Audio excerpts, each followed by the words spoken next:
Okay, so for this one, we are given a graph and then asked to find the equation based on that information. So right there we can see our vertex. So let's get that noted. So it looks like our vertex is at x is -2, y is 1. And then they're saying that this is the focus. So if that's the focus, then that means that distance from the focus to the vertex, that's the thing that's defined as A, and I'll pull that up in a second here. But we know that that means that A is 2.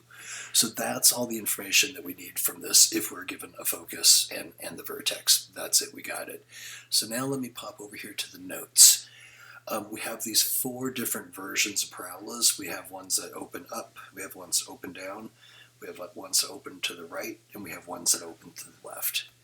And if you look at this one, it is opening to the left, and so that means it is of this form right here.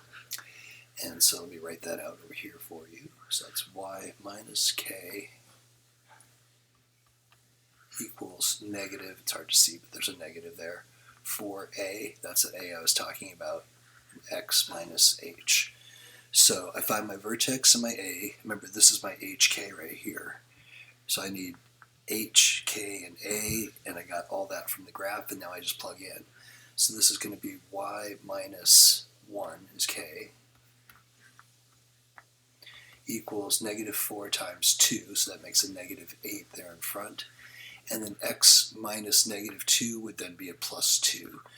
So notice the vertex is -2, 1, and it shows as +2, -1, because those always show backwards. But that's it. That's all you got to do to find your equation. I think you have the next one on here as well, so I'm just going to do this in the same message to save myself uploading an extra video. So for this one, it looks like our vertex is at, I think that's 1, 1, or 1, -1.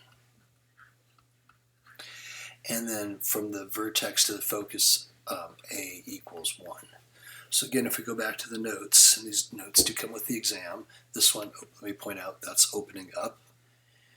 So that means we want this form right here. So for this one, we would have x minus h squared. Opening up is a positive for A, and then y minus k. So x minus h is this one, and k is this one. I think I forgot to say it up here, but be careful when you're doing the y equals. It's really easy to plug the 2 and the 1 in backwards just because of the order they're written. But so for here, h is there, equals A was 1, and so 4 times 1 makes 4, and then y minus that -1 would be y plus 1. And that's it. So if you have those 2 things for a parabola and you know the orientation, you pretty much got the equation.